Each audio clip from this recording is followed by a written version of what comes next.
Blessings to you. Hope you're feeling good. I know I am. It's Thursday morning. It's going to be a great day. Hope you're living your dreams.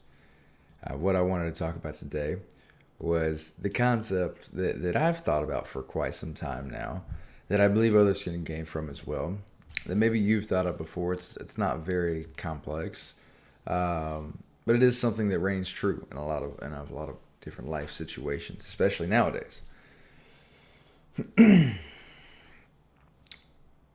Boredom. Being bored. Being bored with our current state.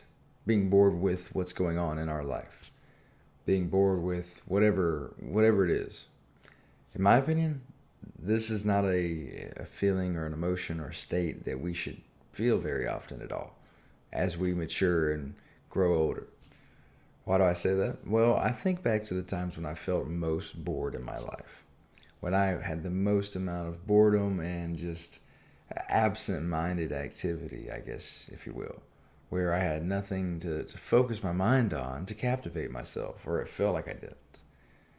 And I think back to when I was a kid playing all these video games, when I was a teenager doing stupid things, smoking weed, hanging out, doing whatever, playing video games, wasting time, essentially.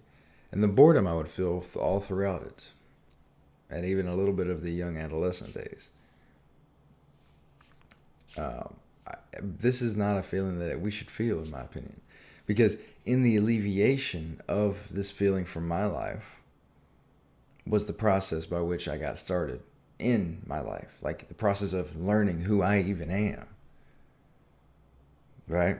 Like when I started learning and stepping forth on that path that was, you know, about figuring me out, the amount of tasks and things and like stuff I wanted to learn about, activities I wanted to do, things I wanted to spend time doing, the amount that I opened my eyes up to and was desperately eager to get into in so many ways when I first started, there was no possible way, and there still isn't a way for me to be bored, for me to not know what I should do, what I should be doing right now, right? Like, let's say I wasn't making a video, I didn't have to work today. There's still like 10 other things I could do. I could work out, I could go journal, I could go read, I can go meditate, I can go like walk out in nature. It's the simple things, man. It's the simple things that take us back. But it's these little things that make a difference as far as what we do in our downtime. What we do when we're not focused on something that needs direct attention immediately, such as work, right? Like we have to work. It's something that's taking our energy and time, and it's like we have to do it. There's no other choice. So, maybe we don't make the most of it. Maybe we have negative feelings about it, whatever it may be. You're not as consciously grateful for those times, but you are like flowing through them at times. So my point in saying that is, when you get out of work, what are you doing? What are your tasks then? What are your actions then? What do your actions say about where you're trying to go? You got to think about it. I mean, I know at times, like I said, when I wasn't working, well, when I was a kid, playing a lot of video games, I had no concept of my future. I was a kid. Should I have had one? Who knows? As I grew up and I was a teenager, I definitely should have had more of an idea of my future's coming. I need to think of it. But teenagers, again, they do the same thing. And so I wasted a ton of time then. I filled my bored space with, instantly stimulating fun activities. A lot of video games, a lot of hanging out, a lot of other stuff. None of it was really good for me, though. None of it made much of a difference in my life as far as like making myself better, accepting who I am, putting a better vision into my life.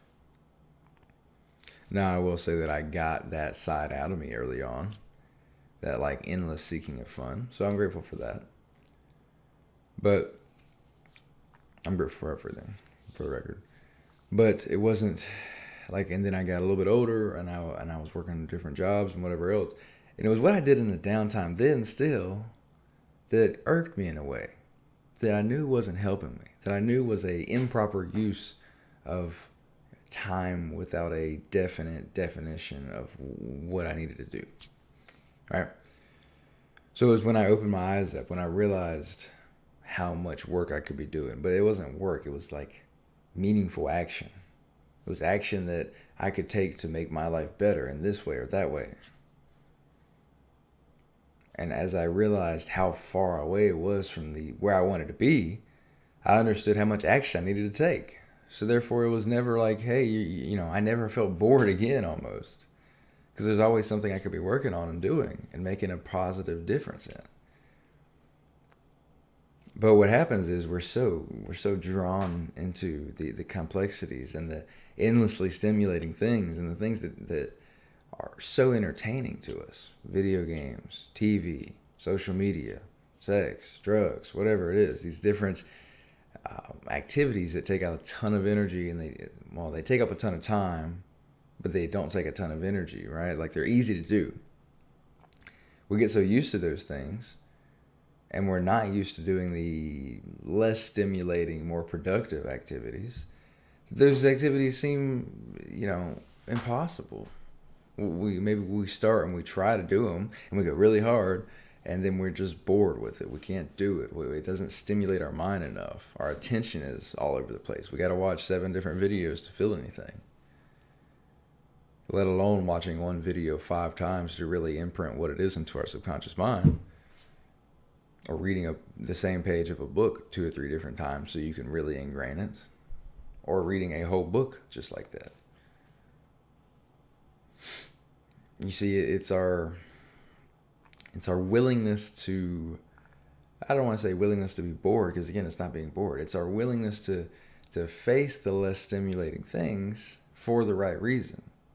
Like, to do these activities because we know the purpose, we know the action, we know the purpose behind the action. Instead of falling into the trap of, oh, it's boring, I don't want to do it. That doesn't help anybody. There's a saying, and I believe it's true for many people, especially before you kind of make this breakthrough that I'm talking about here. And it's, idle time is the devil's playground. Idle time is the devil's playground. Like I said, I believe this to be true for most people. When your paradigm isn't completely purposeful, you don't have a completely purposeful paradigm, well, you might end up using your idle time for very negative things, for very activities that do not help you whatsoever. They only hurt you in a certain way. Because we're not used to doing the hard things. We're not used to using our time wisely. It's been said many times before, time management is one of the greatest skills of highly successful people. They're actually conscious and mindful of their time, where they're going, what's going on, what's the plan for the rest of the day. All right. So if you find yourself feeling bored, which many of us do, take a second to think about why that is. What is it that you're not focused on exactly you're not even thinking about that you could be doing, right? Like, you got off work, you play video games for 2 hours, and you're feeling bored now. Well, what are you going to do? Well, maybe don't go scrolling on TikTok. Maybe don't go watch TV. Maybe pick up a book. Maybe go watch a video that's educational in some sort of way. It's entertaining and educational. Maybe journal. Maybe get to know yourself in some way. Maybe go work out. Maybe go do something that's productive. Start to rearrange in your mind the boredom with inactivity, with a part of your paradigm that isn't completely purposeful. Accept whether that's there. Think about why it is there. How long have you been avoiding doing something that maybe would be really good for you when you're bored? Another tactic, this is what I started to utilize, remove the incredibly entertaining things. So you're forced to be bored and make something out of that time, such as video games. Fucking turn the PlayStation off, man. Unplug it from the wall. Leave it unplugged for 2 or 3 days out of the week and see what you do in that downtime. And also be conscious that you don't need to go and ruin your mind with social media right after, right? Because that's even worse, or the same thing. You got to be conscious. You got to make the decision to make it a little bit better and try a little bit harder to make a difference in what it is you're doing. And use that time and energy for something good for you, rather than just I'm bored, and not being able to stimulate your mind. You are in control of your life. You're living up to your own your own perception of success, no matter what. This might sound crazy, but you might feel as successful as you think you can be, laying in bed, scrolling on your phone, not doing a damn thing with your time. That might be like your subconscious programming that, like, that's what you want to do. And oftentimes it is, because that's what you're doing. Back of your mind's telling you, hey, I need to do this. What about all those things? What about all my friends that are doing that? And what about this and that and this and that I've been avoiding for so long? But your paradigm's like, I want to be comfortable. I want to feel good. I want to be laying here in bed. Make a difference, man. It's up to you. Nobody's coming to save you. Small changes make the big differences. You got to start today. You got to start sometime. The best time was 10 years ago. The second best time is today. You got this. I love you guys. Turn that bored time into productive time and live a great life. You deserve it. Be abundant, my friend. Let's go, guys.